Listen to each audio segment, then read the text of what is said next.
Et maintenant, direction le Cameroun. Tout d'abord, un reportage sur l'équipe nationale, les Lions indomptables. Vous voyez, derrière moi, il y a 2 lions. Ils sont indomptables. Oui, je le prouve. La patte droite, la patte droite.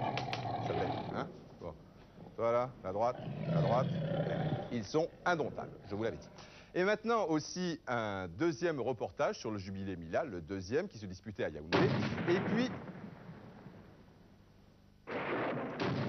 Ah oui, j'oubliais, le Tonnerre et le Canon de Yaoundé, 2 clubs prestigieux en Afrique, et Roger Mila, avant de partir à Valenciennes, jouait au Tonnerre de Yaoundé. Allons-y. Le Tonnerre a beau être l'un des meilleurs clubs camerounais, aucun signe extérieur de richesse ne le dévoile à l'entraînement. Pas de siège, pas de vestiaire, pas de douche. Les dirigeants s'entretiennent au bord du terrain. Roger y retrouve les anciens. Il s'appelle Lenny Paul, c'est un ancien capitaine de l'équipe nationale. D'accord.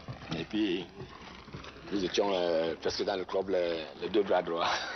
Lui, il était à la défense et moi, j'étais à l'attaque. Comme en 72, lorsque Roger travaillait manutentionnaire à mi-temps, les joueurs viennent l'après-midi. L'ami Lenny Paul s'est reconverti entraîneur à la tête d'un club né dans les années 20. Du Dragon de Yaoundé est né le Canon. Et du Canon est né le Tonnerre. En Afrique, on prend tous ces noms-là parce que c'est frais. Alors, donc, un canon, ça effraie tout le monde quand on sort le canon. Bon, quand ça ne va plus, si le Tonnerre sort, c'est tout le monde qui se couche. Alors, moi, je crois que c'est parti de là. Mais il faut voir en ce qui concerne le Tonnerre, vous verrez, on dit Tonnerre Calara Club. C'est quelque chose qui est typique du Tonnerre, parce que cette équipe est beaucoup plus d'ascendance intellectuelle. Disons qu'on recrutait parmi les élèves, et dans notre langue, Calara, c'est le livre. Jusqu'à la construction du stade olympique en 1974, tous les matchs des Canons, Tonnerre et Diamant se déroulaient ici successivement. Le plus mal classé débutait en pleine chaleur. Depuis, on laisse le stade tomber en ruine. Il appartient à l'armée, c'est souvent le cas au Cameroun, et est gracieusement prêté à tous les clubs du coin. Mais généralement, non seulement prête ces terrains, mais généralement ces installations, quelquefois même, l'armée prend les joueurs pour les former. Entre Boss et Caillou, ce terrain est pourtant l'un des meilleurs du pays. Ça explique peut-être l'adresse africaine. On s'habitue déjà, on prend tous les risques de jouer sur ce terrain. Donc ça nous permet, lorsque nous jouons sur un terrain normal, d'avoir facilement la manie du ballon. Combien de buts vous avez marqué ici par saison? Je ne les ai pas comptés. J'espérais, je pensais que les dirigeants les comptaient pour moi, mais ils n'ont pas fait. Je crois qu'il va falloir passer par les archives à la fédération. Sans compter les buts avec l'équipe nationale emmenés depuis 3 ans par Claude Leroy. Les fameux Lions indomptables, les voici. Encore un surnom qui est frais. Claude Leroy n'a pas été jeté à la piscine. Il a du mérite car le public camerounais est très difficile et en plus il est arrivé peu de temps après un certain nombre de succès retentissants. Cameroun qualifié, égalité, but. Cameroun qualifié.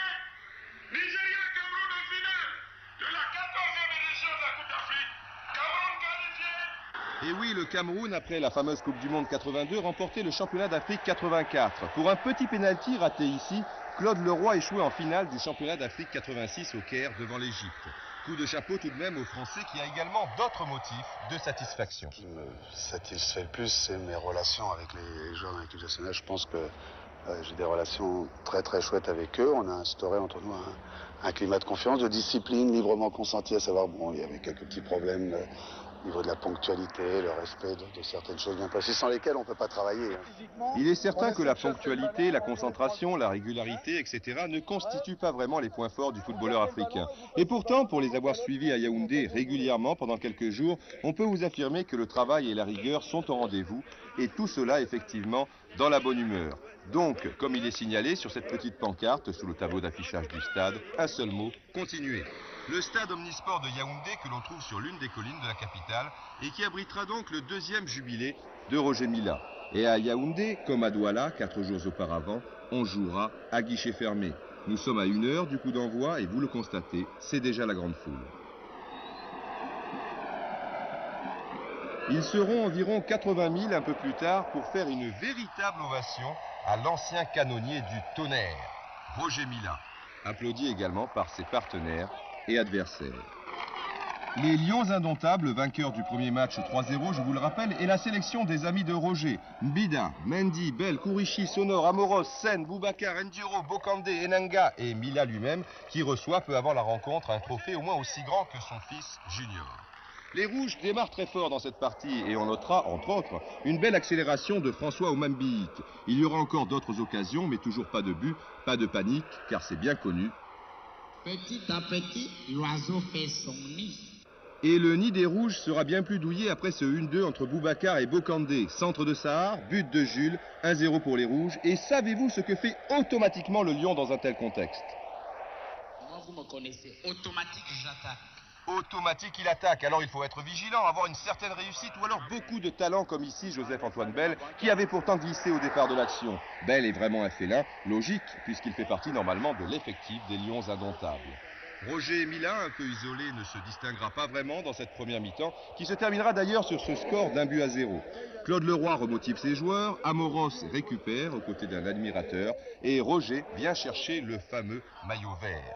Comme à Douala, il évoluera avec l'équipe nationale en deuxième mi-temps. Comme à Douala, ses amis vont souffrir, et comme dans toute l'Afrique, des gradins toujours très colorés. Deuxième mi-temps, nous y sommes. André Kanabéik pour Roger, qui trouve l'ouverture, comme à Douala. Un but du pied gauche, comme à Douala.